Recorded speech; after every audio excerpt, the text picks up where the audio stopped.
அல்லாஹ்வை பயந்து நடந்து கொள்ளுமாறு ஆரம்பமாக எனக்கும் உங்களுக்கும் உபதேசித்தவனாக அன்பிற்குரிய அல்லாஹ்வின் நல்லடியார்களே, அல்லாஹ்வுடைய மாபெரும் கிருபையால் கண்ணியமிக்க ரமதானுடைய மாதத்தில் ஜும்ஆவுடைய நாளில் அல்லாஹ்வுடைய அழைப்பை ஏற்று அவனை போற்றி புகழ்ந்து அவனுடைய உபதேசங்களை செவிதாழ்த்தி கேட்டு வாழுகின்ற காலம் முழுவதும் வெளிதவறாமல் பின்பற்றி வாழ வேண்டும் என்ற உயர்ந்த நோக்கத்திலே இறை இல்லத்தில் ஒன்று கூடியிருக்கின்ற நம் அனைவருக்கும் எதை கேட்டோமோ அதை இறுதி வரை உறுதியோடு நம்பிக்கை கொண்டு செயல்முறைப்படுத்தி வாழ்ந்து மரணித்து உயர்ந்த சொர்க்கத்தின் வாரிசுகளாக நம்மையும் நம் குடும்பத்தவர்களையும் ஆட்சி புரிவானாக.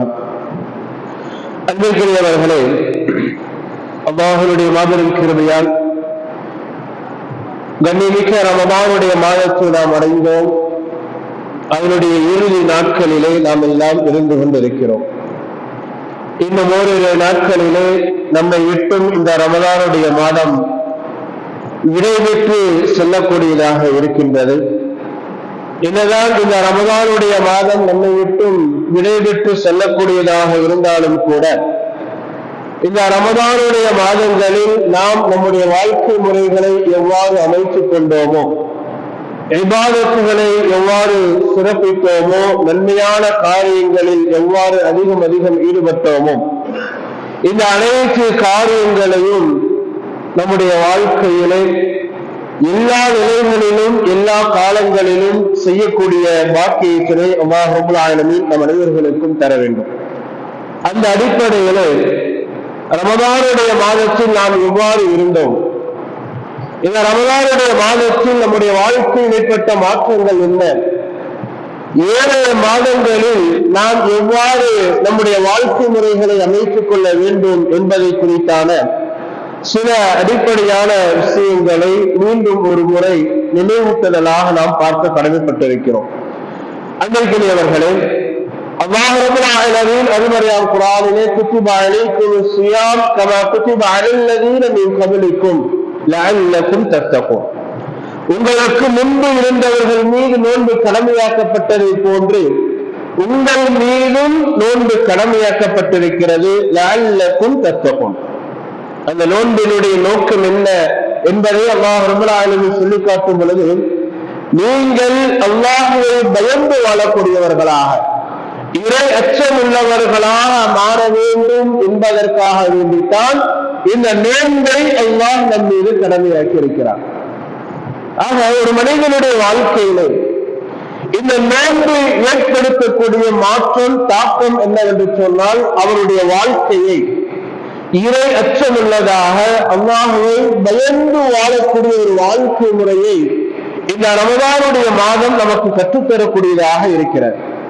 பொதுவாகவே ரமதானுடைய மாதம் வந்துவிட்டது என்று சொன்னால் நம்முடைய புழக்கத்தில் சொல்லக்கூடிய விஷயம் என்னவென்றால், அல்லாஹ்வை நாம் பயந்து வாழுகிறோம்.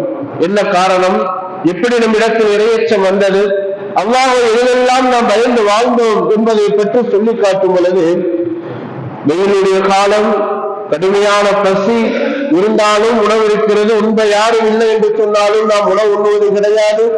கடுமையான தாகம், யாரும் பார்க்கவில்லை என்று சொன்னாலும் நாம் தண்ணீர் அருந்தாமல் இருக்கின்றோம். இது அல்லாஹ்வை பயந்துதானே செய்கின்றோம். இப்படியல்லவா இறையச்சம் இருக்க வேண்டும் என்று நம்ம சிலர் வியாக்கியானங்களை கூறினாலும் கூட உண்மையிலேயே இந்த நோன்பு நம்மிடத்தில் ஏற்படுத்தி இருக்க வேண்டிய இறை அச்சம் என்பது எப்படிப்பட்டது என்று சொன்னால், அல்லாஹ் ரப்பல் ஆலமீன் நோன்பை பற்றி சொல்லி காட்டும் பொழுது, இந்த உலகத்தில் எத்தனையோ அமல்களை நாம் செய்கிறோம். நம்முடைய வாழ்க்கையில் எவ்வளவு அமல்களை நாம் செய்கிறோம். தொழுகிறோம், நோன்பு வைக்கிறோம், ஜகாத்து கொடுக்கிறோம், சதகாக்களில் ஈடுபடுகிறோம், வசதி உள்ளவர்கள் ஹஜ்ஜை நிறைவேற்றுகிறார்கள், உம்ராக்களை செய்கிறார்கள், தான தர்மங்களில் ஈடுபடுகிறார்கள், இன்னும் குர்ஆன் ஓதுவது, எத்தனையோ விதமான நன்மைகளை நம்முடைய வாழ்க்கையில நாம செய்யறோம். இந்த செய்கின்ற எல்லா விதமான நன்மையான காரியங்களுக்கும் அல்லாஹ் ரப்பல் ஆலமீன் நிச்சயம் கூலி வழங்கக்கூடியவனாகவே இருக்கிறார். ஆனால் நோன்பை பற்றி அல்லாஹ் ரப்பல் ஆலமீன் சொல்லி காட்டும் போது ஸியாமுல் லீ, நோன்பு எனக்குரியது என்பதாக அல்லாஹ் ரப்பல் ஆலமீன் சொல்கிறார். நோன்பு அல்லாஹ்வுக்கு உரியது, அதற்கு நானே கூலி வழங்கக்கூடியவனாக இருக்கிறேன் என்பதாக அல்லாஹ் ரப்பல் ஆலமீனே சொல்லி காட்டுகிறார் என்று சொன்னால் அந்த நோன்பினுடைய மகத்துவம் என்ன என்பதை நாம் விளங்கிக் கொள்ள வேண்டும். ஏனென்று சொன்னால் அல்லாஹ் நோன்பாளிகளுக்கு நோன்பு எனக்குரியதை அதற்கு நானே கூலி வழங்குகிறேன் என்று பொறுப்பேற்றுக் கொள்கிறான் என்று சொன்னால் அதில் ஏராளமான மறைமுகமான விஷயங்கள் இருக்கிறது.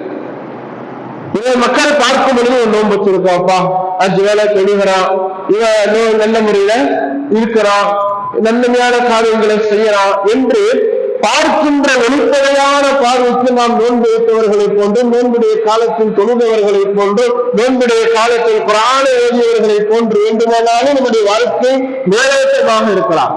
ஆனால் இறையச்சம் என்ற அடிப்படையில நம்முடைய வாழ்க்கையை நாம் பரிசோதித்தோம் என்று சொன்னால் ஏராளமான விஷயங்களை அதில் பட்டியல் போட்டு நாம் வழிவகுக்கலாம். உதாரணமாக சொல்ல வேண்டும் என்று சொன்னால், நம்ம பெரும்பான்மையானவர்கள் வியாபார ரீதியிலாக தொடர்புடையவர்களாக இருக்கிறோம். வியாபார ரீதியாக கொடுக்கல் வாங்கல் வைத்திருக்கிறோம். ஒரு பொருளை வியாபாரம் செய்து விற்கக்கூடியவர்களாக எல்லா சூழ்நிலைகளிலும் நம்முடைய வாழ்க்கை முறை என்பது வியாபாரம் சார்ந்ததாக இருந்து கொண்டிருக்கிறது. இறையச்சம் என்பது இந்த வியாபார ரீதியிலாக நாம் எப்படி செயல்முறைப்படுத்திக் கொண்டிருக்கிறோம். ரமலானுடைய மாதம் தான்.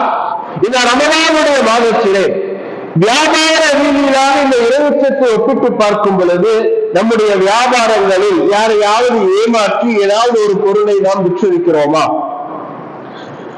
அல்லது ஒரு பொருளை விற்பனைக்காக வேண்டி பொய்களை சொல்லி அந்த பொருளை வியாபாரம் செய்திருக்கிறோமா, பொருளுக்குரிய தரத்தை குறைந்த தரத்தை உள்ள பொருளை தரம் உயர்ந்ததாக சொல்லி வியாபாரம் செய்திருக்கிறோமா, அப்படி நம்முடைய வியாபார ரீதியாக இந்த இறையச்சத்தை ஒப்பிட்டு பார்க்கும் பொழுது எல்லா விஷயங்களிலும் இறையச்சத்தை முன்படுத்துகிற நாம் இந்த வியாபார ரீதியிலாக வரும் பொழுது அந்த இறையச்சத்தை நோன்புடைய காலத்திலும் கூட பேணுவது கிடையாது, சரியாக அதை நிர்வகிப்பதும் கிடையாது.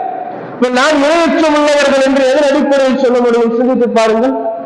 வியாபாரம் என்று வந்தால் அதற்கென்று வழிமுறைகளை அல்லாஹுடைய தூதர்களுக்கு வழிகாட்டி தந்திருக்கிறார்கள். ஹலாலானதையும் தூய்மையானதையும் நாம் விரும்புவதையும் இவற்றை நாம் மக்களுக்கு கொடுக்கக்கூடியவர்களாக இருக்க வேண்டும். வியாபாரம் செய்யக்கூடிய பொருள் ஹலாலாக இருக்க வேண்டும். யாரையும் ஏமாற்றுவதாக இருக்கக்கூடாது, அதிக விலை வைத்ததாக இருக்கக்கூடாது, தரம் குறைந்ததை தரம் உயர்ந்ததாக சொல்லி வியாபாரம் செய்யக்கூடாது.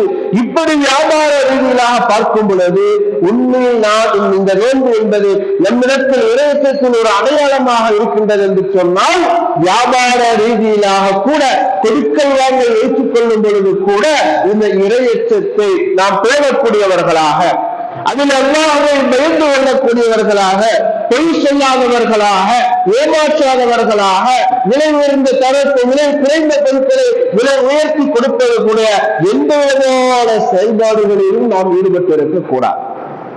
அப்ப வியாபார ரீதியிலாக நம் இறையச்சம் எப்படிப்பட்டதாக இருக்கிறது என்பதை நாம் சிந்தித்து பார்க்க கடமைப்பட்டிருக்கிறோம். அதே போன்று இறையச்சம் என்பதற்கு இன்னொரு விஷயத்தை நாம் உதாரணமாக சொல்ல வேண்டும் என்றால், உறவு ரீதியிலாக, நட்பு ரீதியிலாக, குடும்பம் ரீதியிலாக, சகோதரத்துவ ரீதியிலாக நாம் யாரையெல்லாம் பகைத்துக் கொண்டு வாழ்ந்து கொண்டிருக்கிறோமோ, யாரையெல்லாம் ஆள் என்று ஒதுக்கி வாழ்ந்து கொண்டிருக்கிறோமோ, யாரிடத்தில் எல்லாம் பேசாமல் வாழ்ந்து கொண்டிருக்கிறோமோ, எந்த உறவுகளை எல்லாம் முறித்து வாழ்ந்து கொண்டிருக்கிறோமோ அவர்களுடைய விஷயத்தில் நாம் இந்த நோன்புடைய காலத்தில் எப்படி நடந்து கொண்டிருக்கிறோம்? இறையச்சம் தானே. இறையச்சத்தின் அடிப்படை என்ன? அல்லாஹ்வுக்கு அல்லாஹ்வுடைய தூதருக்கும் கட்டுப்பட வேண்டும். அது இறையச்சத்தினுடைய வரைவிலக்கணமாக நமக்கு வலியுறுத்தப்பட்டிருக்கிறது. அப்படி என்றால் நான் என் உறவை முறித்து வாழ்ந்து கொண்டிருக்கிறேன் என்றால் அந்த விஷயத்தில் இறையச்சத்தை நாம் இழந்து வாழ்ந்து கொண்டிருக்கிறோம். காரணம் என்ன? நபிகள் நாயகம் ஸல்லல்லாஹு அலைஹி வஸல்லம் அவர்கள் உறவை பற்றி ஏராளமான விஷயங்களை நமக்கு குறிப்பிட்டு காட்டியிருக்கிறார்கள். அல்லாஹ் ரப்பல் ஆலமீன் அருமறையாம் குர்ஆனிலே சொல்லி காட்டும் பொழுது, மாதாவின் சுற்று நபியர் அல்லாஹ்வுடைய பாதையில் எதை செலவழிக்க வேண்டும் என்பதாக கேட்டார்கள். அல்லாஹ் தஆலா நீங்கள் அல்லாஹ்வுடைய பாதையிலே ஹலாலானதை தூய்மையானதை செலவழிங்கள் என்று சொல்லிவிட்டு அது யாருக்கு கொடுக்க வேண்டும் என்பதை சொல்லும் பொழுது உங்கள் நெருங்கிய உறவினர்களுக்கு கொடுங்கள் என்பதாக அல்லாஹ் தஆலா சொல்லி காட்டுகிறான். நம்முடைய எத்தனையோ நபர்கள் தான தர்மங்களை தாராளமாக வழங்கக்கூடியவர்களாக இருக்கிறோம். அப்படி தான தர்மங்களை இந்த ரமலானுடைய மாதத்தில் தாராளமாக வழங்கக்கூடியவர்களாக நாம் இருந்தாலும் கூட அந்த உறவுகளுக்கு என்று கொடுக்கக்கூடிய முக்கியத்துவத்தை, அவர்களுக்கு என்று கொடுக்கக்கூடிய ஒரு கண்ணியத்தை நாம் இந்த ரமதானிலே கொடுத்திருக்கிறோம் என்று சொன்னால் பெரும்பான்மையானவர்கள் அதில் தவறு வைத்தவர்களாக இருக்கிறார்கள். காரணம் என்ன? ரமதானுடைய மாதத்தில் நாம் எந்த அமல்களை செய்தாலும் அதற்கு பல மடங்கு சிறந்த கூலியை வழங்குகிறார். அந்த ரமதானுடைய மாதத்தில் செய்கின்ற இபாதத்துகள், அந்த அமல்கள் ஏற்றுக்கொள்ள தொடங்குவதற்கென்று சில வழிமுறைகள் இருக்கிறது. அந்த வழிமுறைகளை எல்லாம் நாம் நிராகரித்து விட்டு எல்லா விதமான நன்மைகளையும் நான் சிறப்பாக செய்துவிட்டேன் என்று சொன்னால் அதில் ஏதாவது பலன் இருக்கிறதா என்று சொன்னால் நிச்சயம் கிடையாது அன்பானவர்களே. எனவே ரமதானுடைய மாதத்தை நாம் கடந்து செல்கிறோம். இன்னும் ஓரிரு நாட்களில் எஞ்சி இருக்கின்ற நாட்களிலே எதையெல்லாம் நாம் குறையாக வைத்திருக்கிறோமோ அவற்றையெல்லாம் நிறை செய்யக்கூடியவர்களாக, அவற்றையெல்லாம் பூர்த்தியாக செய்யக்கூடியவர்களாக நம்முடைய வாழ்க்கையை நாம் ஏற்றுக்கொள்ள வேண்டும் என்பதுதான் இந்த நேரத்தில் கவனிக்கக்கூடிய விஷயம். எனவே யார் யாருக்கோ தான தர்மங்களை செய்கின்ற நாம், யார் யாருக்கோ வாரி வழங்குகின்ற நாம், நம்முடைய குடும்பத்தை சார்ந்தவர்கள், தாயாக இருந்தாலும் தந்தையாக இருந்தாலும் அவர்கள் ஏழ்மையாக இருக்கின்றார்கள் என்று சொன்னால் அவர்களிடத்திலே கொடுப்பதற்கு இன்றைக்கு பிள்ளைகள் தயங்குகிறார்கள். அவர்களுக்குரிய முக்கியத்துவத்தை கொடுக்க மறுக்கிறார்கள். அவர்கள் ஏழ்மையாகவே அவர்கள் பார்க்கிறார்கள். ஆனால் மற்ற மனிதர்களுக்கு வாரி கொடுக்கக்கூடிய ஒரு சூழ்நிலை இருக்கிறது என்று சொன்னால் பெற்றோருக்கு கொடுக்க வேண்டிய முக்கியத்துவத்தில் அல்லாஹ்வுடைய பயம் எந்த அளவுக்கு நம்மிடத்தில் இருக்கிறது என்பதை நாம் சிந்தித்து பார்க்க வேண்டும். உறவுகளை முறித்து வாழ்கிறார்கள். வாழையாக பரம்பரையாக எனக்கு ஆகாது என்றால் எனக்காக யாருக்கும் ஆகாது என்று உறவை முறித்துக் கொண்டு இந்த உலகத்தில் வாழ்ந்து கொண்டிருக்கின்ற மனிதர்கள் என்று வருடமாக வாழையாகவே அந்த உறவு முறிவு என்று இருந்து கொண்டிருக்கிறது. அந்த உறவோடு இணைந்து வாழக்கூடிய ஒரு பாக்கியத்தை அல்லாஹ் தஆலா இந்த ரமலானில் நமக்கு தந்திருக்கிறார் என்று சொன்னால் அந்த பாக்கியத்தில் நம்ம எத்தனை பேர் இறந்து வாழ்ந்து கொண்டிருக்கிறோம் சிந்தித்து பாருங்கள். அல்லாஹ்வுடைய தூதர் சொன்னார்கள், தபஸ்ஸுமு வஜ்ஹுக ஸதகா, உன் சகோதரனை பார்த்து நீ புன்முறுவல் ஸதகா என்று சொன்னார்கள். 3 நாட்களுக்கு மேல் உங்கள் சகோதரருக்கு பேசாமல் எடுத்து இருக்க வேண்டாம் என்று சொன்னார்கள். ஆனால் நம்ம எத்தனை மாதங்களாக, எத்தனை நாட்களாக, எத்தனை வருடங்களாக நட்பையும் உறவையும் பிரித்து வாழ்ந்து கொண்டிருக்கிறோம். அவர்களிடத்தில் இணைந்து வாழ்வதற்கு, அவர்களிடத்தில் சேர்ந்து வாழ்வதற்கு இந்த ரமலானை நாம் முழுமையாக அதை பயன்படுத்தி இருக்கிறோம் என்று சொன்னால் நிச்சயம் கிடையாது. அப்ப உறவை பேணக்கூடிய விஷயத்தில், நட்பை பேணக்கூடிய விஷயத்தில் இந்த இறையச்சத்தினுடைய நிலை எப்படி நம்மிடத்தில் இருக்கிறது என்பதை நாம் சிந்தித்து பார்க்க கடமைப்பட்டு இருக்கிறோம். அன்பிற்கிற அல்லாஹ் நல்லடியார்களே, இப்படியே பட்டியலிட்டோம் என்று சொன்னால் வெறுமனே நான் நோன்பு வைப்பதிலும், வெறுமனே நான் தாகித்திருப்பதிலும், வெறுமனே நான் பசித்திருப்பதில் மட்டுமல்ல இறையச்சம் என்பது. என்னுடைய வாழ்க்கையில் நான் யாரையெல்லாம் சந்திக்கிறேனோ, என்னை யாரெல்லாம் சந்திக்கிறார்களோ இவர்கள் அனைவருடைய மனமும் புண்படாதபடியாக, அவர்கள் என்னை பார்த்தால் புன்முறுவல் மூட்டக்கூடிய அளவிற்கு சகோதரத்துவத்தை வலுவூட்டக்கூடியதாக, உறவை வலுவூட்டக்கூடியதாக, நட்பை வலுவூட்டக்கூடியதாக, வியாபார ரீதியிலாக சிறந்த ஒரு வழிகாட்டுதலை ஏற்படுத்தக்கூடியதாக, குடும்ப ரீதியிலாக சிறந்த ஒரு இணைப்பை ஏற்படுத்தக்கூடியதாக ஒரு மனிதனுடைய வாழ்க்கை மாறும் என்று சொன்னால் அதுதான் இறையச்சத்தினுடைய அடிப்படை அம்சம் என்பதை நாம் விளங்கிக் கொள்ள வேண்டும். எனவே அன்பிற்கிற அல்லாஹ் நல்லடியார்களை, அல்லாஹ்வை பயந்து வாழுகிறோம் என்று சொன்னால் நம்முடைய வாழ்க்கை நாம் எப்படி சீர்படுத்திக் கொள்ள வேண்டும் என்பதை சிந்தித்து பார்க்க வேண்டும்.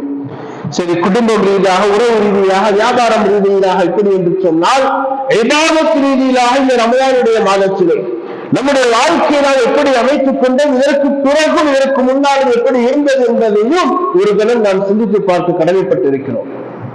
ஏனென்று சொன்னால் ரமலானுடைய மாதம், குறைவாக சொல்லுகிறேன், சுட்டிக்காட்டுகிறேன் என்று தவறாக நினைக்க வேண்டாம். இந்த ரமலானுக்கு முன்னால் நாம் பன்மையோடு எப்படிப்பட்ட தொடர்பை வைத்திருந்தோம் என்பதை சிந்தித்து பார்க்க வேண்டும். இன்னும் சிலர் நம்மளே இருக்கிறார்கள், அல்லாஹ் தஆலா பாதுகாக்க வேண்டும். இந்த ரமலானுடைய மாதத்திலும் கூட பள்ளி வாசலின் பக்கமே வராத எத்தனையோ சகோதர சகோதரிகள் இருந்து கொண்டுதான் இருக்கிறார்கள். அல்லாஹ் தஆலா அவருடைய ஈமானை வலுவூட்டி அவருடைய சிந்தனைகளை விசாலமாக்கட்டும். ரமலானுக்கு முன்னாலும் கூட அல்லது ரமலானுடைய மாதத்திலும் கூட பள்ளி வாசலின் பக்கமே வராத சில சகோதரர்களும் இருக்கிறார்கள் என்று சொன்னால் இந்த ரமலானுடைய வழிகாட்டுதலில் அல்லாஹ்வுடைய தூதர் சொல்லிக்காட்டிய மிக முக்கியமான ஒரு விஷயம் என்ன தெரியுமா? மன் காம ரமதானன் ஈமானன் வஹ்திசாபன் உஃபிர லஹு மா தகத்தம மின் தன்பிஹி. ஈமானோடும் நன்மை எதிர்பார்த்தியார் இரவு வணக்க வழிபாடு ஈடுபடுகிறார்களோ அவர்களுடைய முன் சென்ற பாவங்களை எல்லாம் மன்னிக்கிறார் என்பதாக சொன்னார்கள். அப்படிப்பட்ட இரவு வணக்க வழிபாட்டை நிறைவேற்றக்கூடிய விஷயத்திலே நாம் இந்த ரமதானை எப்படி பயனுள்ளதாக கருத்திருக்கிறோம். நம்முடைய பாவங்கள் இந்த ரமதான் நம்மை கடந்து செல்லும் பொழுது பாவங்கள் மன்னிக்கப்பட்ட நிலையில செல்கிறோமா அல்லது பாவங்கள் மிகைத்திருக்கின்ற நிலையில் இந்த ரமதானை விட்டு நாம் செல்கிறோமா என்பதை யோசித்து பார்க்க வேண்டும். நாயகம் ஸல்லல்லாஹு அலைஹி வஸல்லம் சொன்னார்கள், மிம்பரில் ஏறுகின்ற நேரம் ஆமீன் ஆமீன் ஆமீன் என்பதாக கூறினார்கள். சஹாபாக்கள் கேட்டார்கள், அல்லாஹ்வுடைய தூதரே, வழக்கத்திற்கு மாற்றமாக ஆமீன் சொல்லுவதை நாங்கள் கேட்டோம், என்ன காரணம்? ஜிப்ரீல் அலைஹிஸ்ஸலாம் 3 பிரார்த்தனைகளை செய்தார்கள். யா அல்லாஹ், அதை ஏற்றுக்கொள்வாயாக என்னும் விதமாக நான் ஆமீன் கூறினேன் என்பதாக சொல்லி காட்டி அதில் ஒரு பிரார்த்தனையை அல்லாஹ்வுடைய தூதர் சொல்கிறார்கள், யார் ரமதானுடைய மாதத்தை அடைந்திருந்தோம் அவருடைய பாவங்கள் மன்னிக்கப்படவில்லையோ அவர்கள் நஷ்டமடைவார்களாக, அவர்கள் நாசமாகட்டுமாக என்று ஜிப்ரீல் அலைஹிஸ்ஸலாம் பிரார்த்தனை செய்தார்கள். நான் ஆமீன் என்று கூறினேன் என்று அல்லாஹ்வுடைய தூதர் சொன்னார்கள் என்றால் நம்முடைய வாழ்க்கையில் எத்தனை ரமதானை கடந்திருப்போம். அந்த ரமதானுடைய நிலைகள் என்ன? இந்த ரமதானை நாம் கடந்து செல்ல இருக்கின்றோம் என்றால் நம்முடைய பாவங்கள் மன்னிக்கப்படுவதற்காக இந்த ரமதானிலே நாம் செய்த இபாதத்துகள் என்ன, நாம் செய்த நன்மைகள் என்ன, நாம் செய்த பாவ மன்னிப்புகள் எத்தனை, எந்த அளவுக்கு தான தர்மங்களில் ஈடுபட்டோம், எந்த அளவுக்கு குர்ஆனை ஓதினோம், எந்த அளவுக்கு நன்மையான காரியங்களில் ஈடுபட்டோம் என்பதெல்லாம் சிந்தித்து பார்க்கும் பொழுது அல்லாஹ் தஆலா நம்மை பாதுகாக்க வேண்டும். சொற்ப நபர்களை தவிர பெரும்பான்மையானவர்கள் ஏனைய மாதங்களில் எப்படி வாழ்கிறார்களோ அப்படியே வாழ்ந்துவிட்டு செல்லக்கூடிய ஒரு சூழ்நிலை. அதற்கான மாதம் அல்ல ரமதான். இந்த ரமதானுடைய மாதத்திலே நாம் நோன்பு வைத்திருக்கிறோம். இந்த ரமதானுடைய மாதத்திலே இறையில்லத்தோடு 5 நேர தொழுகையும் ஜமாஅத்தோடு தொழக்கூடியவர்களாக நாம் இருந்திருக்கிறோம். இந்த ரமதானுடைய மாதத்திலே இரவு வணக்க வழிபாடுகளிலே நாம் ஈடுபட்டு இருக்கின்றோம். இந்த ரமதானுடைய மாதத்திலே தான தர்மங்களிலே நாம் ஈடுபட்டு இருக்கின்றோம். இந்த ரமதானுடைய மாதத்திலே குர்ஆனை நாம் அதிகம் ஓதி இருக்கிறோம். இந்த ரமதானுடைய மாதத்திலே இறையில்லத்தோடு அதிக தொடர்பு ஏற்படுத்தி இருக்கிறோம் என்று சொன்னால் இதோடு நாம் நிறுத்திக் கொள்ளக்கூடாது. இதை நாம் இதோடு நிறுத்திக் கொள்ளக்கூடாது. பெருநாள் முடிஞ்சா அது இருந்ததால் டூர் போயிட்டு வந்தாலும் அதுக்கப்புறம் பள்ளிவாசல் பக்கமே பார்க்க முடியாது. சிலருடைய நிலை எப்படித்தான் இருக்கு. எப்ப பெருநாள் முடியும், பெருநாளுக்கு முன்னாலே ஒரு பிளான் போட்டுருவாங்க, நம்ம அடுத்து டூர் போயிடலாம்ப்பா சொல்லி ஒரு ஆலோசனை பண்ணி முடிச்சு பெருநாள் தொலை முடிச்சு அந்த அன்னைக்கு சாப்பிட்டு நைட்டோ அல்லது அடுத்த நாள் கிளம்புனாங்கன்னு சொன்னா 2 நாள் நல்லா ஜாடி அடிச்சுட்டு நன்மை செய்த நன்மையெல்லாம் அழித்து விட்டு வரக்கூடிய அளவுக்கான ஒரு வாழ்க்கை அல்லாஹ் பாதுகாக்க வேண்டும். போங்க, வேணாம்னு சொல்லல. ஆனால் இந்த ரமதானில் நாம் பள்ளியோடு எப்படி தொடர்பு ஏற்படுத்திக் கொண்டோமோ அதே தொடர்பு எப்பொழுதும் இருக்க வேண்டும். ஏன் தெரியுமா? நபிகள் நாயகம் ஸல்லல்லாஹு அலைஹி வஸல்லம் அவர்கள் சஹாபாக்களிடத்துல கேட்கிறாங்க, நீங்கள் செய்கின்ற அமல்களை கொண்டு சொர்க்கம் செல்லலாம் நினைக்கிறீங்களா? ஆமா யா ரசூலுல்லாஹ், சொர்க்கம் செல்லலாம் தானே. இல்லாமல் தலா அல்லாஹ்வுடைய பொருத்தம், அல்லாஹ்வுடைய ரஹ்மத், அல்லாஹ்வுடைய கருணை யாரிடத்தில் இருக்கிறதோ அவர்கள் மட்டும்தான் அந்த அமலை கொண்டு சொர்க்கம் செல்ல முடியும் என்று சொல்லும் பொழுது சஹாபாக்கள் கேட்கிறார்கள், அல்லாஹ்வுடைய தூதரே உங்களுக்குமா? அல்லாஹ்வுடைய தூதர் சொல்கிறார்கள், எனக்கும் அதே நிலைதான். என்னை அல்லாஹு தஆலாவுடைய ரஹ்மத்தை கொண்டு பொருந்திக் கொண்டான், என்னை அல்லாஹு தஆலா ஏற்றுக்கொண்டான் என்பதாக நபிகள் நாயகம் ஸல்லல்லாஹு அலைஹி வஸல்லம் அவர்கள் சொல்லுகிறார்கள். என்றால் யாருடைய அமலை அல்லாஹ் பொருந்திக் கொண்டானோ, யாருடைய வாழ்க்கை அல்லாஹ் பொருந்திக் கொண்டானோ, யாருடைய இபாதத்து அல்லாஹ்விடத்தில் பொருந்திக் கொள்ளப்பட்டதோ, யாருடைய அமல்கள் அங்கீகரிக்கப்பட்டதோ அவர்கள் மட்டும்தான் அந்த அமல்களை கொண்டு சொர்க்கம் செல்ல முடியும் என்று சொன்னால், இந்த ரமதானில் நாம் செய்த இபாதத்துகள் அல்லாஹ்விடத்தில் பொருந்திக் கொள்ளப்பட வேண்டுமேயானால், நாம் செய்த இந்த இபாதத்துகள் அல்லாஹ்விடத்தில் அங்கீகரிக்கப்பட வேண்டும், அல்லாஹ் ஏற்றுக்கொள்ள வேண்டும் என்று சொன்னால், அதை கொண்டு நாம் சொர்க்கம் செல்ல வேண்டும் என்று சொன்னால், நாம் இந்த ரமதானில் செய்த அமல்களை இந்த ரமதானோடு நிறுத்திக் கொள்ளாமல் ஏனைய மாதங்களிலும் இந்த ரமதானில் எப்படி இருந்தோமோ அப்படியே இருக்க வேண்டும். ஒரு மாத காலம் முழுவதும் நோன்பு நோக்க வேண்டும் என்ற அவசியம் அல்ல. ஒவ்வொரு வாரமும் திங்கட்கிழமை வியாழக்கிழமை நோன்பு நபிகள் நாயகம் ஸல்லல்லாஹு அலைஹி வஸல்லம் சுன்னத்தாக வழிகாட்டி தந்திருக்கிறார்கள். மாதத்தில் 3 தினங்கள் நோன்பு நோக்க வேண்டும் என்று வழிகாட்டி தந்திருக்கிறார்கள். இந்த நோன்பு நீங்கள் தொடர்ச்சியாக நோற்றுக் கொள்ளுங்கள். அல்லாஹ் தஆலா அன்புரிக்கும். எந்த அமலை நாம் தொடர்ச்சியாக செய்கிறோமோ அந்த அமலை அல்லாஹ் பொருந்திக் கொள்ளக்கூடியவராக இருக்கிறார். இப்ப நோன்பு ரமலானில் ஒரு மாதம் வைக்கிறோம் என்று சொன்னால் பழக்கப்பட்டிருக்குமே, இன்ஷா அல்லாஹ் வருகின்ற காலங்களில் திங்கட்கிழமை நோன்பு வையுங்கள், வியாழக்கிழமை நோன்பு வையுங்கள், அதை அப்படியே தொடர்ச்சியாக செய்து கொண்டு இருங்கள். இரவு வணக்க வழிபாட்டிலே நாம் ஈடுபட்டோமா? நீங்கள் தஹஜ்ஜுடைய நேரத்தில் எழுந்திருக்க விடுவதில்லை என்று சொன்னாலும் நபிகள் ஸல்லல்லாஹு அலைஹி வஸல்லம் அவர்களுடைய இரவு வணக்க வழிபாடு எப்படி இருந்தது இந்த ரமதானுடைய மாதத்தில் என்று அன்னை ஆயிஷா ரலியல்லாஹு அன்ஹா அவரிடத்திலே கேட்கும் பொழுது ஆயிஷா ரலியல்லாஹு அன்ஹா அவர்கள் சொன்னார்கள், ரமதானிலும் சரி ரமதான் அல்லாத நாட்களிலும் சரி 8 ரக்அத்துகளை இரவு தொழுகையாக தொழக்கூடியவர்களாக இருந்தார்கள். இஷா தொழுகைக்கு வருவார்கள், 4 ரக்அத்துகளை தொழுவார்கள், சிறிது நேரம் வருவார்கள், மீண்டும் இரவு நேரத்தில் எழுந்திருத்து 4 ரக்அத்துகளை தொழுவார்கள். ஃபஜ்ர் வந்துவிடும் என்று பயந்தால் 1 ரக்அத்தை வித்ராக தொழுது முடித்துக் கொள்வார்கள். இஷாவுக்கு பிறகு என்ன செய்யலாம்? இரவு வணக்க வழிபாட்டில் ஈடுபடலாம். மூன்றால் முடியும் என்று சொன்னால் தஹஜ்ஜுடைய நேரத்தையும் அதற்குரிய முக்கியத்துவத்தையும் விளங்கி அந்த நேரத்தில் செய்யலாம். இரவு வணக்க வழிபாடுகளை நிறைவேற்றக்கூடியவர்களாக இருக்கலாம்.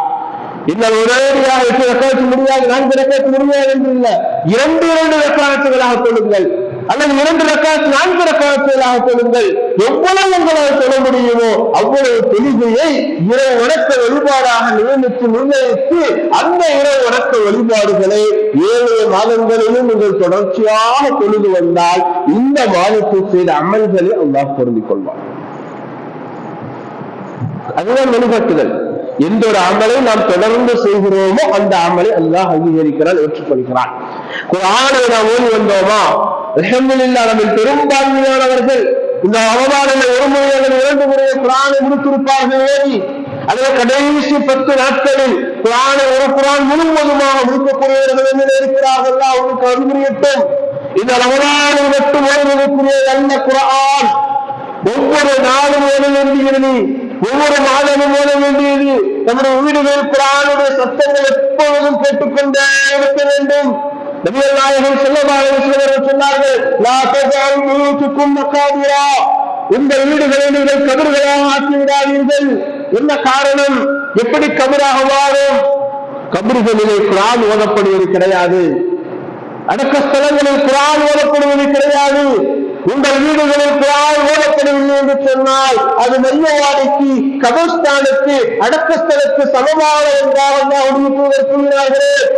நம்முடைய வீடுகளை ரமலானில் மட்டுமல்ல, வீடுகளை அலங்கரிப்பதும் அல்லாஹ்வுடைய ரஹ்மத் இறங்குவதற்குரிய மாதம் ரமலானுடைய மாதம் மட்டுமல்ல, எல்லா மாதங்களிலும் எல்லா நாட்களிலும் அல்லாஹ்வுடைய ரஹ்மத் இறங்கிக் கொண்டே இருக்கும். குர்ஆனை நீங்கள் வீட்டிலே ஓதிக்கொண்டிருக்கின்ற காலமெல்லாம். சூரத்துல் பக்ரா 2வது அத்தியாயம். இன்றைக்கு வீட்டுல முசீபத் அதிகமா இருக்குன்னு சிலர் பேசுவார். வீட்டுல முசீபத் அதிகமா இருக்குன்னு சிலர் பேசுவார். அந்த முசீபத்தை போக்குவதற்கு அழகான வழிமுறை எல்லாம் உடைத்து சொன்னார்கள். யாருடைய வீட்டில் சூரத்துல் பக்ரா ஓதப்படுகிறது அவங்க வீட்டை விட்டு ஷைத்தான் விரட்ட போறான். ஆனா இன்றைக்கு எல்லா ஷைத்தானும் நம்ம வீட்டுல தான் குடி வச்சிருக்கிறோம், குர்ஆன் ஓதாத காரணத்தினால். அல்லாஹ் பாதுகாக்க வேண்டும். இந்த ரமலானில் நாம் குர்ஆனோடு எங்களுக்கு அதிக தொடர்புள்ளவர்களாக இருந்தோமோ அதே போன்று மற்ற நாட்களிலும் இந்த குர்ஆன் ஒரு மாசத்துல குர்ஆனை முடிச்சோமா? வேண்டாம். ஒரு நாளைக்கு ஒரு பக்கத்தை ஓதுங்க, ஒரு நாளைக்கு ஒரு ஜுஸு ஓதுங்க, ஒரு நாளைக்கு ஒரு 5 பக்கம், உங்களால் எவ்வளவு முடியுமோ அதை ஓதுங்கள். இந்த ரமலானோடு அதை நிறுத்திக் கொள்ளாமல் மற்ற மாதங்களிலும் அது போன்ற நன்மைகளை செய்யக்கூடியவர்களாக, குர்ஆனை ஓதக்கூடியவர்களாக, குர்ஆனோடு எனக்கு தொடர்புள்ளவர்களாக நாம் இருக்க வேண்டும். அதே போன்று இந்த ரமலானுடைய மாதத்தில் நாம் தான தர்மங்களில் அதிகம் ஈடுபட்டிருப்போம். ரமலானில் செய்கின்ற அமல்களுக்கு அதிகப்படியான கூலிகள் உண்டு, மறுப்பதற்கில்லை. ஆனால் மற்ற நாட்களிலும் இந்த சதகாக்களில் நாம் ஈடுபட்டோம் என்று சொன்னால் அல்லாஹ் ரப்பல் ஆலமீன் இந்த நாட்களில் செய்த அமல்களை அங்கீகரிக்கக்கூடியவனாக இருக்கிறான். அல்லாஹ் தஆலா நம்முடைய இந்த ரமலானை நாம் தொழுவதினாலும் நோன்பு நோட்பதினாலும் பாவங்களை மன்னிக்கின்றார் என்று சொன்னால் வெறுமனே இந்த மாதத்தை மட்டும் சிறப்புப்படுத்துவதால் புண்ணியம் கிடையாது, எந்த சிறப்பு கிடையாது. ரையான் என்ற சொர்க்கத்தில் அல்லாஹ் நோன்பாடுகளை விளைவிக்கிறார் என்று சொன்னால் அது இந்த ரமலானுடைய மாதத்தில் நோன்பு வைத்ததன் மூலமாக மட்டுமல்ல, அந்த ரமலானுடைய மாதத்தில் வைத்த நோன்பின் மூலமாக 7 நாட்களில் அந்த நோன்பை நாம் தொடர்ச்சியாக நோக்கிப்பதன் மூலமாகத்தான். குர்ஆனை ஓதுகிறோம் என்று சொன்னால் அந்த குர்ஆனை ஓதுவதன் மூலமாக, அதே போன்று சாதாரண இரண்டுகளில் ஈடுபடுகிறோம் என்று சொன்னால் இந்த ரமலானில் மட்டும் அதை அதிகப்படுத்திக் கொள்ளாமல் ஏனைய மாதங்களிலும் அந்த சதகாக்களில் நாம் அதிகம் ஈடுபட வேண்டும். காரணம், நம்மிடத்தில் இருக்கின்ற அந்த சதகாக்கள் அல்லாஹ்விடத்தில் அங்கீகரிக்கப்படுவதற்கும் சிறந்த ஒரு வழிகாட்டுதல் எல்லா நாட்களிலும் ஏனைய நாட்களிலும் தான தர்மங்களில் அதிகமாக ஈடுபடுவது. ஜகாத்தினுடைய வழிமுறை இன்றைக்கு நம்மிடத்திலே மிக குறையாகவே இருக்கக்கூடிய ஒரு விஷயம் என்னவென்று சொன்னால் இந்த ஜகாத்தினுடைய வழிமுறை. ஜகாத்தினாலே என்ன என்று விளங்காத மக்களாக, அதை முறைப்படுத்தாத மக்களாக இன்றும் நாம் இருந்து கொண்டிருக்கிறோம் என்று சொன்னால் அது மிகப்பெரிய ஒரு கைசேதம். அன்பானவர்களே, யாரிடத்தில் தங்கம் எவ்வளவு இருந்தால் ஜகாத் கொடுக்க வேண்டும் என்ற நிலைக்கு அளவு நமக்கு தெரிவது கிடையாது. எவ்வளவு பொருளாதாரம் இருந்தால் ஜகாத் கொடுக்க வேண்டும் என்பது அந்த நிலை நமக்கு இன்றைக்கு தெரிவது கிடையாது. அந்த நிலையிலேயே என்ன செய்றாங்கன்னா, இவ்வளவு பணம் இருக்கு, இவ்வளவு நகை இருக்கு, எனக்கு ஜகாத் இவ்வளவு கொடுக்க வேண்டியிருக்கு என்று சொல்லி ஒரு குறிப்பிட்ட நபர்கள், எப்பொழுதும் அவர் யாருக்கெல்லாம் கொடுப்பாரோ அப்படிப்பட்ட சில நபர்களுக்கு தேர்ந்தெடுத்து அந்த ஜகாத்தினுடைய பணத்தை பங்கிட்டு கொடுத்து விட்டு கடமை முடிந்து விட்டது என்று கையை விரித்து விடக்கூடிய சூழ்நிலை இருக்கிறது. ஒன்றை நினைவில் வைத்துக் கொள்ளுங்கள், ஜகாத் என்பது ஒருவருடைய ஏழ்மையை போக்குவதற்குரியது. ஒருவருடைய ஏழ்மையை போக்குவதற்குரியது. நீங்க 100 நபருக்கு உங்களுடைய ஜகாத்தை பிரித்து கொடுப்பதனால் எந்த பலனும் கிடையாது. அடுத்தவங்களுடைய எதிர்பார்ப்பு அதிகமாகத்தான் இருக்கும். அந்த 100 நபருக்கு கொடுத்த ஒரு பொருளை, ஒரு பொருளாதாரத்தை, ஒரே ஒரு நபரை அந்த ஜகாத்தை பெறுவதற்கு தகுதியுடையவராக இருக்கிறார் என்று நீங்கள் தெரிந்த உங்களுடைய அந்த ஒரே ஒரு சகோதரருக்கு கொடுத்து சும்மா கொடுக்காதீங்க, சொல்லுங்க அவர்கிட்ட, இதை கொண்டு ஒரு தொழிலோ அல்லது உங்களுடைய தேவைகளோ நிவர்த்தி செய்து வியாபாரம் செய்து அடுத்தவரிடம் நீங்கள் ஜகாத்தை கொடுக்கக்கூடியவராக மாற வேண்டும். அதுதான் இந்த ஜகாத்தை உங்களிடத்தில் கொடுப்பவருடைய நோக்கம். எனவே அந்த நோக்கத்தை முழுமையாக நீங்கள் நிறைவேற்றுங்கள் சொல்லிக் கொடுக்கணும். அப்ப அந்த வருடம் ஒருத்தர் நம்ம ஜகாத் என்ற ஜகாத்தை பெறக்கூடிய தகுதியில் இருந்து எடுத்துட்டோம் இல்லையா, அடுத்த வருஷம் அவரு கொடுப்பார். அடுத்த வருடம் நீங்கள் கொடுக்கும் பொழுது இன்னொருவரை அதிலிருந்து மீண்டும் எடுக்கலாம். இப்படி ஒவ்வொரு வருடத்திற்கும் கணக்கெடுத்து நம்மால் என்றவரை இந்த ஜகாத்தை கொடுத்து மக்கள் இந்த ஜகாத் கொடுக்கக்கூடிய தகுதியிலிருந்து வெளியேற்றோம் அல்லவா, அது ஒருவரை நீங்கள் வெளியேற்றி விட்டீர்கள். அவர் அதற்கு பிறகு ஜகாத்தை கொடுக்கக்கூடிய ஒரு நிலையில் அவர் கொடுத்துக் கொண்டிருக்கின்ற காலமெல்லாம் அந்த நன்மை உங்களுக்கு ஜகாத்து கொடுப்பதற்கு வழிகாட்டுவது நீங்க தானே. உங்க பொருளாதாரத்தை கொடுத்து அதை உங்களை மேன்மைப்படுத்தி அதை கொண்டு அவர் மேன்மை அடைந்து ஜகாத்து கொடுக்கிறார் என்று சொன்னால் அதற்கு வழிகாட்டிய நன்மை நீங்கள் மரணித்த காலமெல்லாம் உங்களுக்கு வந்து கொண்டிருக்கும் என்றால் ஜகாத் நபி ஸல்லல்லாஹு அலைஹி வஸல்லம் சும்மா சொல்லிட்டு போகல. அதில் சிறப்புகளும் முக்கியத்துவம் கண்ணியம் இருக்கிறது. அதை இன்றைக்கு நாம் முறைப்படுத்துவது கிடையாது. எனவே ஜகாத் கொடுப்பதற்கு யாருக்கெல்லாம் தகுதி இருக்கிறதோ அவர்கள் அந்த ஜகாத்தை முறையாக கணக்கிட்டு எவ்வளவு ஜகாத்தை கொடுக்க வேண்டுமோ அந்த ஜகாத்தை நிர்ணயித்து அதற்கென்று தகுதி உடையவரை தேர்ந்தெடுத்து நீங்கள் அந்த ஜகாத்தை முழுமையாக நிறைவேற்றுங்கள்.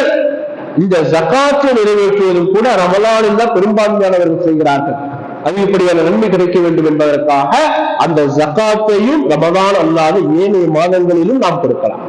ஏனென்று சொன்னால் இந்த ரமலானுக்கு பிறகு அல்லது ரமலானுக்கு முன்னால நான் ஒரு வியாபாரம் செய்து எனக்கு ஒரு பொருளாதாரம் கிடைச்சிருக்கு, அதே பொருளாதாரம் ஒரு வருடம் என்னிடத்தில் பூர்ணமாக ஆகி நான் ஜகாத்தை கொடுப்பதற்கு தகுதியுடையவனா இருக்கிறேன்னு சொன்னா அந்த நிசாபை அடைந்தவுடன் நாம கொடுத்துடணும். அதுதான் வழிமுறை.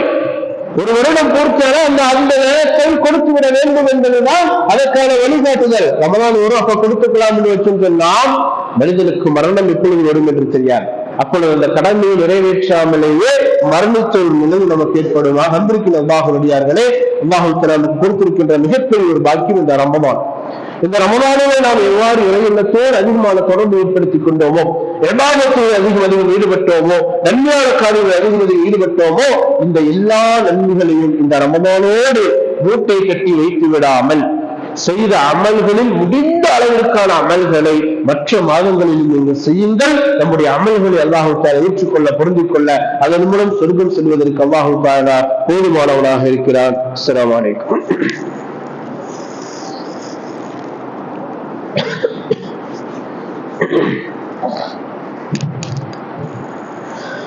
الحمد لله رب العالمين والعاقبة للمتقين والصلاة والسلام على نبينا محمد وآله وصحبه والناس أجمعين. அன்பிற்குரிய அல்லாஹ்வின் நல்லடியார்களே, கண்ணியமிக்க ரமலானுடைய மாதத்தில் இறுதி நாட்களிலே நாம் எல்லாம் இருந்து கொண்டிருக்கிறோம். இந்த ரமலானுடைய நாட்களிலே நோன்பிலும் சரி அல்லது தொழுகையிலும் சரி சிறு சிறு தவறுகள் நம்மிடத்தில் ஏற்பட்டிருக்கும். மனிதர்கள் தவறுகளுக்கு அப்பாற்பட்டவர்கள் கிடையாது. குல்லுபனி ஆதம் ஹத்தா, ஆதமுடைய மனிதர்கள் அனைவரும் தவறு செய்யக்கூடியவர்கள் தான். எனவே அந்த அடிப்படையில் நம் அறிந்தோ அல்லது அறியாமலோ ஏதாவது தவறு வைத்திருந்தாலோ அல்லது குறைகள் வைத்திருந்தாலோ அந்த குறைகளையும் தவறுகளையும் போக்குவதற்குண்டான ஒரு வழிகாட்டுதலாகத்தான் நபிகள் நாயகம் ஸல்லல்லாஹு அலைஹி வஸல்லம் அவர்கள் ஸதகத்துல் ஃபித்ர் பெருநாள் தர்மத்தை நமக்கு கடமையாக்கி இருக்கிறார். பெருநாள் தர்மம் என்பது நபிகள் நாயகம் ஸல்லல்லாஹு அலைஹி வஸல்லம் அவர்கள் ஒவ்வொரு முஸ்லிமின் மீதும் கடமையாக்கப்பட்ட ஒன்றாகவே இருந்து கொண்டிருக்காரு. கொடுக்காம எங்க போகக்கூடாது, பெருநாள் துறைக்கு போகக்கூடாது. ஸதகத்துல் ஃபித்ரை கொடுக்காதவர்கள் பெருநாள் துறைக்கு செல்லக்கூடாது என்று கூட அல்லாஹ்வுடைய தூதர்கள் எச்சரிக்கை செய்திருக்கிறார்கள். அந்த அளவுக்கு முக்கியத்துவம் வாய்ந்த ஒன்று. இதற்கான மிக முக்கியமான ஒரு காரணம் நம்முடைய குற்றங்கள் குறைகள் மன்னிக்கப்படுவதற்கு அதற்கு பரிகாரமாக இந்த ஸதகத்துல் ஜாரியாவை கொடுக்கிறோம். இரண்டாவது இதற்கான நோக்கம் என்பது ஏழை எளியவர்கள் அந்த பெருநாளில் நாம் எப்படி அந்த பெருநாளை சந்தோஷத்தோடும் மகிழ்ச்சியோடும் கொண்டாடுகிறோமோ அதுபோன்று அவர்களும் அந்த நாளில் மகிழ்ச்சியாக சந்தோஷமாக இருக்க வேண்டும் என்பதற்காக வேண்டி அந்த ஸதகத்துல் ஃபித்ரை அல்லாஹ்வுடைய தூதர் அவர்கள் பெருநாளுக்கு முந்தைய தினத்தில் பெருநாள் தொழுகைக்கு செல்வதற்கு முன்பாக அவர்களுக்கு கொடுத்துவிட்டு செல்ல வேண்டும் என்பதை நமக்கு வழிகாட்டி தந்திருக்கிறார்கள். ஆக ஸதகத்துல் ஃபித்ராவாக நம்முடைய ஜமாஅத்தின் சார்பாக நம்முடைய பள்ளிவாசல் மசூதி ஹிதாயாவின் சார்பாக ஒரு நபருக்கு 150 ரூபாய் என நிர்ணயிக்கப்பட்டிருக்கிறது. இன்றைய தினம் அந்த பொருளாதாரத்திற்கான கடைசி நாளாக இருக்கிறது. ஏன்னா நாளைய தினம் சக்குடைய நாளாக இருக்கின்ற காரணத்தினால் பிறை பார்க்க வேண்டும். பிறை தெரிந்தால் ஞாயிற்றுக்கிழமை பெருநாளுடைய நாளாக இருக்கும். பிறை தெரியவில்லை, தகவல் கிடைக்கவில்லை என்று சொன்னால் மாதத்தில் 30 பூர்த்தி செய்து இன்ஷா அல்லாஹ் திங்கட்கிழமை பெருநாளுடைய நாளாக இருக்கும். எனவே இன்றைய தினம் கடைசியுடைய உங்களுடைய பொருளாதாரத்தை இந்த தினத்தில் கொடுத்தால்தான் அதற்கான பொருள்களை திரட்டி அதற்கான பொருட்களை வாங்கி ஏழை எளியவர்களை கண்டறிந்து அவர்களிடத்தில் முழுமையாக கொண்டு போய் ஒப்படைப்பதற்கு இலகுவான ஒரு வழிமுறையாக இருக்கும் என்பதை நினைவில் வைத்துக் கொண்டு யாரெல்லாம் இன்னும் அந்த ஸதகத்துல் ஃபித்ரை கொடுக்கவில்லையோ அவர்கள் தாராளமாக அதிகமாக தங்களுடைய பொருளாதாரத்தை அந்த நிர்வாகிகளை தொடர்பு கொண்டு அவர்களிடத்திலே கொடுத்து முழுமையான ஒத்துழைப்பு தருமாறு ஜமாஅத்தின் சார்பாக அன்போடு கேட்டுக்கொள்கிறோம். அன்பிற்கு அல்லாஹ் வழியார்கள் நபிகள் நாயகம் ஸல்லல்லாஹு அலைஹி வஸல்லம் சொன்னார்கள், யார் அனாதைகளை ஆதரிக்கிறார்களோ அவர்களும் நாளும் வறுமையில் இவ்வாறு இருப்போம் என்று சொன்னார்கள். இந்த ஸதகத்துல் ஃபித்ர் என்பது அனாதைகளை ஆதரிக்கக்கூடிய ஒன்றாக ஏழைகளை ஆதரிக்கக்கூடிய ஒன்றாக இருக்கிறது. நபிகள் நாயகம் ஸல்லல்லாஹு அலைஹி வஸல்லம் பற்றி அல்லாஹ் சொல்லும் பொழுது அலம் யஜிதுக யதீமன் ஃபஆவா, நபி உம்மை அனாதையாக கண்டு ஆதரிக்கவில்லை என்பதாக கேட்கிறார். எப்படிப்பட்ட ஒரு நிலை என்பதை நாம் சிந்தித்து பார்க்க வேண்டும். நீங்கள் அல்லாஹ்வுடைய பாதையை செலவழிங்கள் என்று சொல்லிவிட்டு முதல் கடத்தில் ஏழைகளையும் எளியவர்களையும் அல்லாஹ் தஆலா குறிப்பிட்டு காட்டுகிறார். எனவே அப்படிப்பட்ட ஏழை எளியவர்களை அரவணைக்கக்கூடிய ஆதரிக்கக்கூடிய ஒரு தர்மமாகத்தான் இது இருந்து கொண்டிருக்கிறது என்பதை நினைவில் வைத்து தங்களுடைய பொருளாதாரங்களை விரைவாக தந்து உதவி நாளை மறுமையிலே நம்முடைய பாவங்கள் மன்னிக்கப்பட்டு சொர்க்கத்தில் நுழைவிக்கக்கூடிய மகத்தான பாக்கியத்திற்குரியவர்களாக நம்முடைய வாழ்க்கை அல்லாஹ் ரப்பல் ஆலமீன் ஆக்கி அருள்புரிவானாக. நாம் செய்த பாவங்களை நம்மை விட்டு மன்னித்து நம்முடைய இபாதத்துகள் செயல்பாடுகளை ஏற்றுக்கொண்டு புரிந்து கொண்டு உயர்ந்த சொர்க்கமான ஜன்னத்துல் ஃபிர்தௌஸ்